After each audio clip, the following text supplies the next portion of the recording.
Hindi niya akalain, mababala siya sa huwisyo, mabuti na lang, at tinawag siya ng kanyang anak, kaya't naagapan ang kanyang pagkahibang. Bakit? Anong problema ng baby ko? Bungad niya na makapasok siya sa kwarto at naupo sa tabi nito at binigyan ito ng isang matunog na halik sa pisngi. Bakit ang tagal nating umuwi? Dito na ba tayo titira? Nakasimangaw itong tanong at inisan at kamot ng ulo dahilan para mapatawa siya ng malakas. Hindi baby, uuwi din tayo. Pagpapaliwanag niya sa kanyang anak at hinimas-himas niya ang ulo nito. Bakit hindi ngayon? Boyfriend mo ba siya? Napailing-iling naman siya at papatawa sa tanong ng kanyang anak. Baka naman crush mo. Alaki pa naman ang body nun.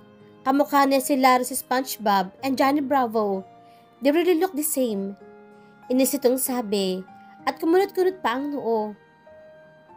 Pinipigilan niyang mapahagalpak ng tawa dahil sa sinasabi ng anak.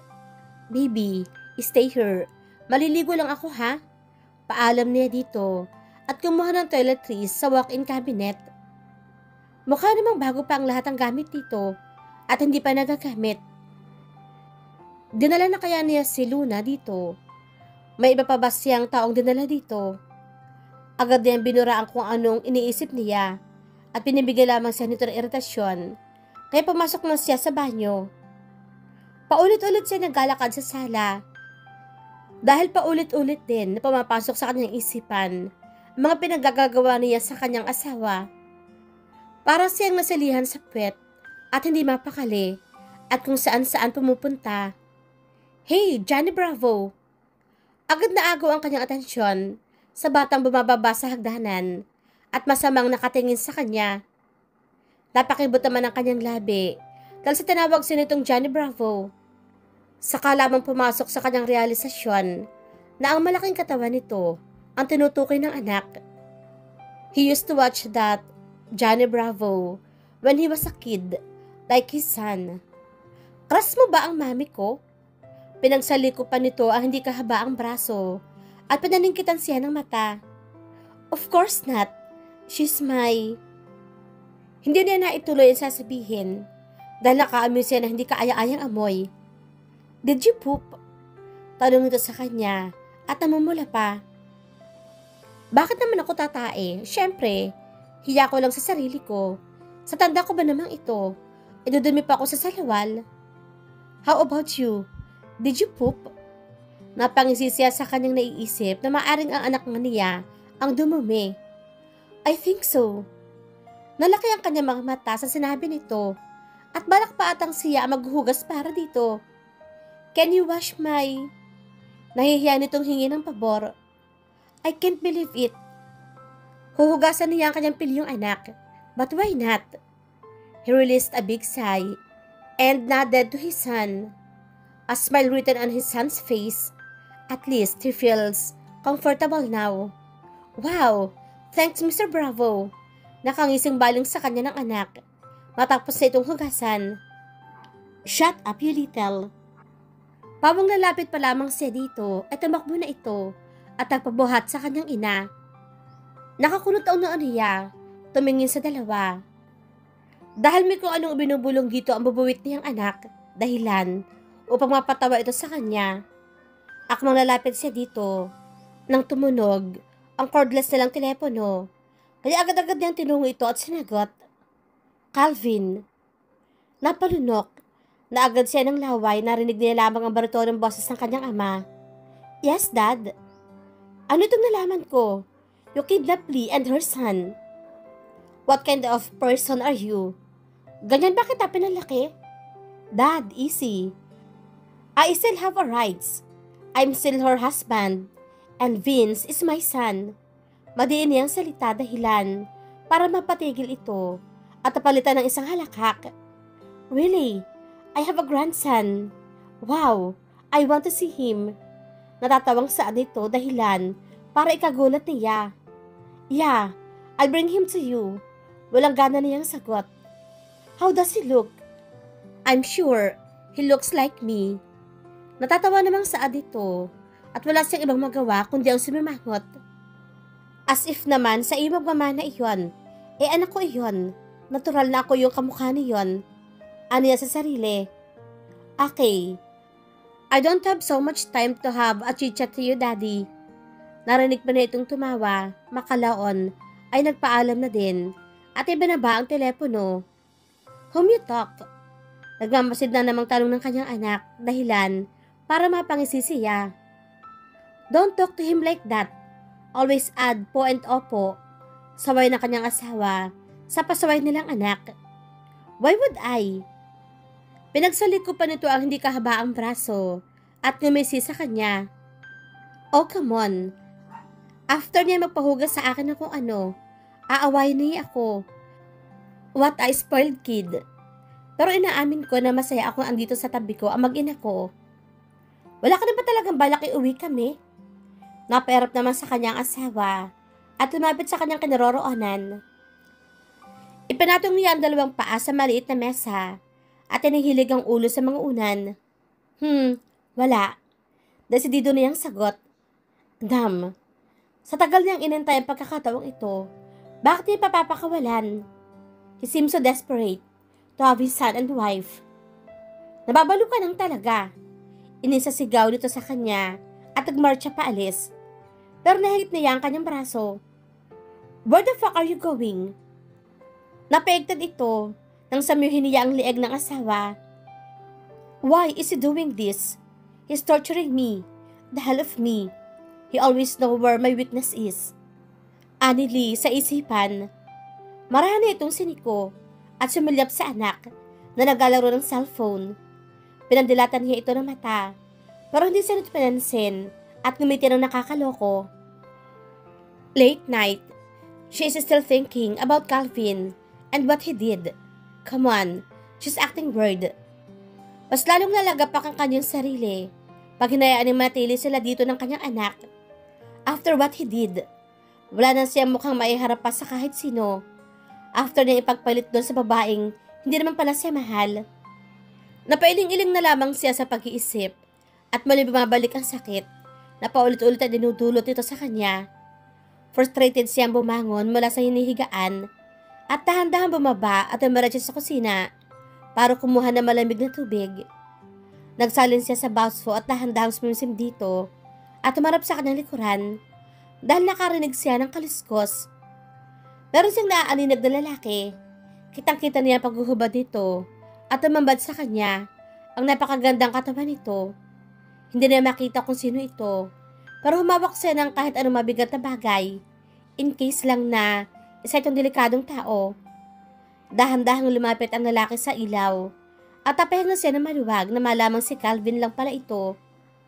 Tinitigan niya ito na masama at tuloy nang inubos ang laman ng baso. Halos atakihin na ako sa sobrang kaba. Buwisit, itong Calvin lang naman pala ito. Gusto nitong pukpukin ng kahit anong matigas sa bagay sa ulo. Akma na siyang aalis nang hagitin siya ni Calvin. Agad naman siyang impit na napatili. What the heck are you doing? Frustrated niyang tanong at pinilit na inilalayo ang kanyang asawa. Asawa pa nga ba? Napakahigpit ang yakap nito. Claiming my needs as your husband. Nangaasar nitong tugon sa kanya. Hindi rin naman makita ang mukha nito, pero alam niya nakangisi ang labi nito. Wife ka dyan. Ano ba? Let me go. Pilit niyang kinakalas ang bisig nito sa kanyang baywang, pero masyadong mahigpit. Saka lamang niya naaamoy ang hininga ng asawa nang humarap sa kanya. Alak. Uminom siya. Bakit hindi ko napansin? Why? Don't you like my hugs and kisses anymore? Pinagsalikop nito ang kanyang braso at tinagan siya ng sobrang higpit. Ano ba? Lasing ka pa, itulog mo na lang iyan. Inis siyang sabi dito. Pero wala itong sinayang na oras at sinakop ang kanyang labi. Napaungol siya ng wala sa oras at pilit pa rin nilalabanan ang bugso ng damdamin. Why? Nagawa na ba to sa'yo ni Lester? At muli siya itong siniilang halik sa labi. Did Lester do this too? Anito, habang walang tigil ang kamay sa paghawak sa kanyang katawan. Damn you! Ganyan pa talaga ang tingin mo sa akin. Huwag mo akong itulad sa'yo. Kung makapagsalita ka, Parang ako yung may kasalanan, gago ka. Kumawala na ang kanyang luha at pinaghahampas niya si Calvin sa dibdib. Hindi naman ito pumalag o nagsalita, bagkos ay tumingin lamang sa kanya na parang nasasaktan. Nasasaktan, may as. Yan ang kailanman ay hindi niya makikita sa asawa. I'm sorry. Niyakap siya nito na mahigpit at pilit ay nahihilig sa kanyang balikat. Hindi na rin siya pumalag dahil napagod na din siya. I promise to make it up to you. I won't leave your side. I'll be a good father to our son and a good husband to you. Just give me a second chance. One more chance. Mataman itong nakatingin sa kanyang mga mata. Hindi alam ni Lee kung pagbibigyan niya ba ang asawa. Pero sa pinapakita niya, I know he deserves a second chance. Tumango na lamang siya dito bilang sagot. Agad naman itong ngumiti at nayakap siya na mahigpit at muling sinakop ang kanyang labi. But this time, she responded the kisses. Calvin planted the kisses to her face and neck. His warm hand is starting to caressing her back. That manly and warm hand is starting to explore her bare breast. Napakasulod siya sa tensyon na nangyayari sa kanilang dalawa. Hindi niya alam kung saan ba ibabaling ang kanyang ulo. He removed her clothes, excluding her underwear. This is mine, Calvin said. Binuhat siya nito at dinala sa couch upang pagpatuloy ang kanilang ginagawa. Nagising si Lee dahil sa mabigat na kung anong nakapatong sa kanyang tiyan. Dahan-dahan kong sinilip ang mabigat na nakapatong sa kanyang tiyan. Nalaki ang kanyang mga mata na mapagtanto na kami nga ni Calvin. Oh my gosh, akala ko panaginip lang. Nasa po niya ang noo nang wala sa oras. Pero there's a possibility na makita kami ni Vince sa ganitong posisyon. Dahan-dahan kong iniangat ang kamay niya sa aking tiyan. Pero mas lalo yung humigpit at inalapit ako sa kanya. What? Nagulat na lang ako nang bigla niya akong paulanan ng halik. What's wrong with him? Baby, aniya. Sobrang hank ng boses niya. Manly na manly, kaya nakapanlalambot ang tuhod. Hindi ko magawang tumingin sa kanya. Diyos mio, bakit hinayaan ko na naman siyang sirain ang defense ko? Look at me, he commanded. I slowly look at his eyes. Bigla niya ako hinila palapit sa kanya at kinabig ang bato ko palapit sa kanyang labi. He kissed my lips with full of gentleness and love. Love. Isa lang akong babae at marupok. I kissed him back and encircled my hands to his nape. What the hell? Dali ng kanyang anak na si Vince, kaya agad silang napalingon. Why are you kissing my mom? Ako mang nalapit si Vince kay Calvin nang bigla akong bumunghalit ng tawa. Saan natutong magmura ang monster na yan? Punuto ang tanong ni Calvin sa kanya. Ewan ko, baka sa'yo. Sinamaan naman niya ako ng tingin. Mabuti na lang talaga. Ay isinuot sa akin ni Calvin ang blue polo niya, abot hanggang tuhod. At may andisa din ako. Mom!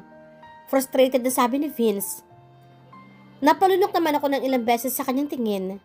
Hays, saka ko lamang napagtanto na nakakahiya pala itong ginawa namin. Freaking hell. Excuse us. Agad akong bumangon sa kama at hinila ang kamay ni Vince at tinala sa kabilang kwarto. What was that? Napataas yung kilay ni Vince sa akin. Anak, Mommy will explain. Please, huwag kang magalit sa kanya. Di ba sabi mo sa akin, pag na-meet mo yung totoo mong daddy, you will love him. Tahimik lamang itong tumango. Calvin is your dad. Sabi ko naman sa kanya. Bigla siyang natigilan at natulala sa akin sinabi. Siya ang daddy ko? Yung asawa mong yun si Johnny Bravo. Tanong niya pa din. I chuckle and kiss his forehead. Pero bakit ngayon ko lang siya nakita? Bakit niya tayo dinala dito ng sapilitan? Tanong niya pa din. I sigh and explain him everything. This is my son. He always thinks and observe kaya hindi pwedeng paglihiman ng kahit ano. Meron kaming misunderstanding ng daddy mo. Please accept him. Sabi ko sa kanya. Pero tumingin ito sa akin at tumakbo palabas ng kwarto. Oh no, what have I done? Agad ko siyang sinundan, pero mas nagulat ako. Sa tagpong nakita ko, si Calvin at Vince na magkayakap. Ang sarap tingnan. Napahinga ako ng maluwag at napangiti. Baby, sorry. Ngayon lang sinabi ni Daddy. Babawi ako sa'yo, promise. I will make it up to you and to Mommy. Rinig kong sabi ni Calvin kay Vince at malitong hinalikan sa noo. I miss you, Daddy, sabi ni Vince at niyakap si Calvin. I miss you more, baby, ani Calvin. Akala ko talaga hindi matatanggap ni Vince si Calvin. Lee's POV. As my part, being a mother to my son, I should let him have his happiness. Katulad na lang ng ginagawang banding na mag-ama ko ngayon. Mag-ama. Such a nice thing, right? I can't believe myself. I have a guts to say that. I chuckle. Me, why don't you join us? Ani Vince. I shook my head and smiled at them. Biglang umakap si Vince sa lieg ng ama at lumapit sa tenga ni Calvin at may kung anong ibinulong doon. Na-curious naman siya, kaya napakulot noo. Magluluto muna ako ng merienda. Presinta ko, dala out of place ako sa kanilang dalawa. Me, I want bacon. Lumapit sa kanya si Vince sa kusina. Ano yon? Napakulot noo ako. Hindi ko maintindihan ang kanyang nire-request.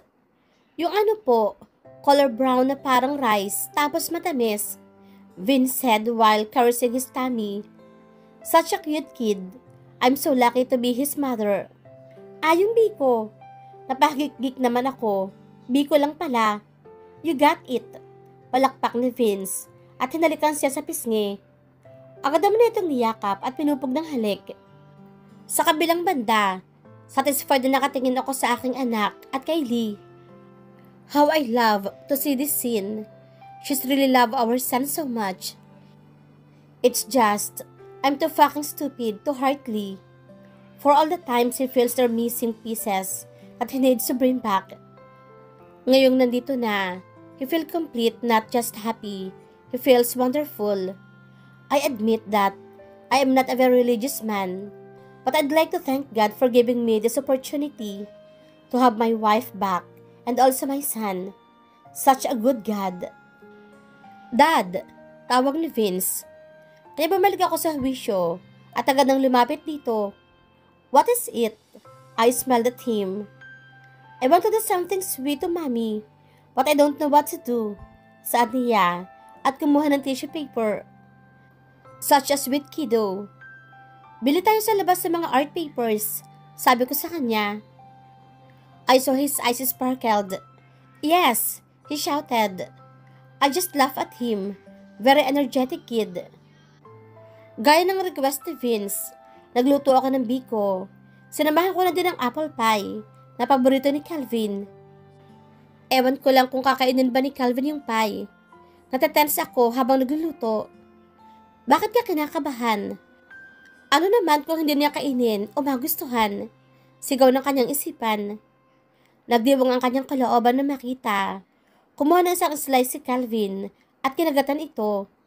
Taste good. Walang pinagbago. This is my favorite po. Really? This is my favorite too. Hays, mag-ama talaga. Pareho pa ng gusto. Pero hindi niya dapat i-spoil ang sarili dahil hindi ako pwedeng masanay sa ganitong sitwasyon. Alam ko, darating din ang oras. Babalik sa dati ang lahat.